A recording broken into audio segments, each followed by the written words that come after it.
Hello mga kamuji. Yan, kasama ko si Kulit. Ngayon lang kami nag-vlog. Dahil sabi ni Kulit, mag-vlog daw kami. Kaya yun, naisipan ko mag-video. Yeah, boy. Pinapansin ako kay Kulit mga kamuji. Tahimik lang siya. Kung ano may nangyari sa kanya. Yan, kaya kinukulit-kulit ko siya yung mga kamuji. Baliw. Habang kinukulit ko si Kulit yan, parang naisip ko, parang excited na si Kulit sa pupunta namin. Ewan ko sa Jollibee ba o sa pagpagupit. Pero mas lalong excited kay Kuya kasi parang nagmamadali si Kuya eh. Alam mo, parang alon-alon sa loob ng tricycle niya. Hindi na kami alas magkaunta o gaga ni Kulit sa loob ng tricycle niya. Hi Charles. Kaya yun. Sabi ko kay Kuya dyan, tumay, dahan-dahan lang Kuya. Darating din tayo sa paroroonan natin. Kaya makikita niyo yung plate number. Shoutout ko si Kuya. Shoutout sa may-ari ng tricycle na to. Yan yung plate number niya dyan. Saktoda 077 Pasig City. At shoutout naman sa Food Panda na nasa unahan namin na yan.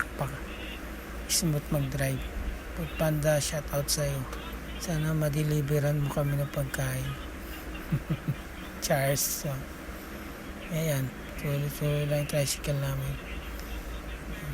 Sa San Joaquin na rin kami yan mga kamuji. Yan. Pababa. Kaya nasa baba na kami Kulit. Naglalakad na kami. Sabi ko ay Kulit, pagupit muna tayo Kulit bago tayo pumunta ng Jollibee. So, alam ko hindi ka na naman mo papagupit eh pag nasa Jollibee ka na eh. Yan, eskwela ni Kulit. Si Kulit. Shoutout kay mamang nakakulay pin. Ang ingay-ingay. Grabe. Yan, tamang pakyut ulit si Kulit dyan. Yan. Cheese! Sa wakas, nasarap na kami ng barbershop. Yan, nagpapagupit na si Kulit yan.